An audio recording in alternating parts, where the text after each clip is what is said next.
ಈಗ ನಾನು ಬಾಳೆ ಎಲೆಯ ಪಜಮಡಿಕೆ ಗಟ್ಟಿ ಮಾಡ್ತಾಯಿದ್ದೇನೆ.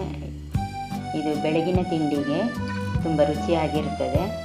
ಇದಕ್ಕೆ ಅರ್ಧ ಗಂಟೆ ನೆನೆಸಿಟ್ಟುಕೊಂಡ ಅಕ್ಕಿ, ಕುಚ್ಚಲಕ್ಕಿ ಮತ್ತು ಬಾಳೆ ಎಲೆ ರೆಡಿ ಮಾಡಿ ಇಟ್ಕೊಂಡಿದ್ದೇನೆ. ಈಗ 4 ಗಂಟೆ ನೆನೆಸಿಟ್ಟುಕೊಂಡ ಅಕ್ಕಿಯನ್ನು ಒಂದು ಮಿಕ್ಸಿ ಜಾರಿಗೆ ಹಾಕ್ಕೊಂಡು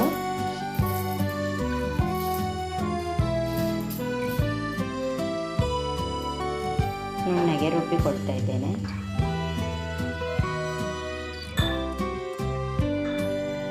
ರುಬ್ಬುವಾಗ ಇದಕ್ಕೆ ಸ್ವಲ್ಪ ಕೊತ್ತಂಬರಿ ಬೀಜ, ರುಚಿಗೆ ತಕ್ಕಷ್ಟು ಉಪ್ಪು ಹಾಕ್ಕೊಂಡು 1 ಸ್ಪೂನ್ನಷ್ಟು ಜೀರಿಗೆ ಕೂಡ ಹಾಕ್ಕೊಳ್ತಾ ಇದ್ದೇನೆ.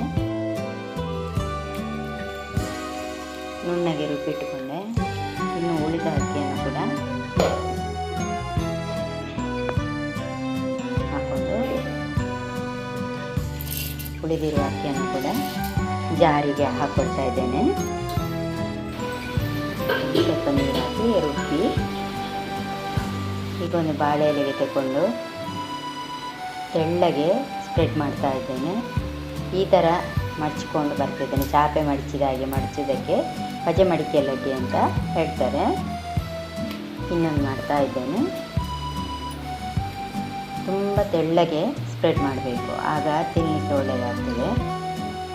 ದಪ್ಪ ದಪ್ಪ ಇದ್ದರೆ ಅಷ್ಟು ಟೇಸ್ಟ್ ಆಗೋದಿಲ್ಲ ತಿನ್ನಲಿಕ್ಕೆ, ಹಸಿ ಹಸಿಯಾದಾಗೆ ಇರ್ತದೆ.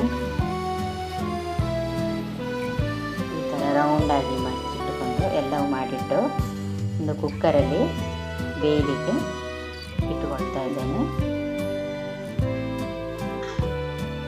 3 ವಿಸಿಲ್ ಹಾಕಿಸಿದರೆ ಸಾಕು.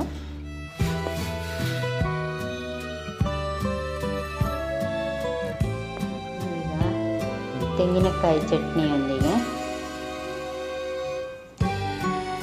ಸರ್ವ್ ಮಾಡ್ತಾ ಇದ್ದೇನೆ.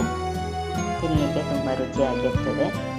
ನೀವು ಕೂಡ ಈ ಥರ ಬಾಳೆ ಎಲೆ ಸಿಕ್ಕಿದರೆ ಮಾಡಿ.